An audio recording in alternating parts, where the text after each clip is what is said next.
ભાવનગરમાં લઠ્ઠાકાંડ બાદ હવે એસએમસી દ્વારા તપાસનો ધમધમાટ શરૂ કરવામાં આવ્યો. જ્યાં સમગ્ર મામલાની કડીઓ શોધવા માટે એસએમસીએ ખાતાકીય તપાસનો આરંભ કર્યો.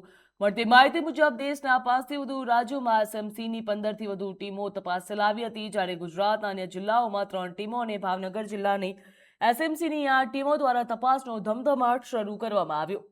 એસએમસીને મળી રહેલા વિવિધ ઇનપુટના આધારે અલગ અલગ દિશાઓમાં તપાસ આગળ ધપાવવામાં આવી રહી છે. લઠ્ઠાકાંડ પાછળનો કાચો દારૂ ક્યાંથી આવ્યો, તેની હેરાફેરીમાં કોણ કોણ સંડોવાયેલું હતું, સમગ્ર નેટવર્કની કડીઓ ક્યાં સુધી ફેલાયેલી છે, તે અંગે તપાસ એજન્સીઓ દ્વારા માહિતી એકત્રિત કરવામાં આવી.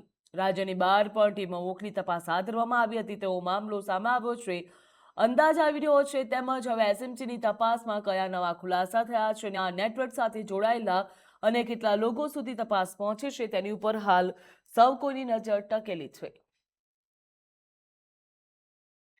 જ્યાં ભાવનગર ખાતેથી લઠ્ઠાકાંડની ઘટના સામે આવી હતી, એસએમસી દ્વારા તમામ પ્રકારની તૈયારીઓ હાથ ધરવામાં આવી છે. એસએમસીએ અનેક આરોપીઓની ધરપકડ પણ કરી છે. જો વાત કરવામાં આવે 27 આરોપીઓની ધરપકડ કરવામાં આવી છે. તો ભાવનગરમાં એસએમસીએ તપાસનો ધમધમાટ શરૂ કર્યો છે. આ કાચો માલ ક્યાંથી લાવવામાં આવ્યો હતો, કોને પહોંચાડવામાં આવ્યો હતો, તેમજ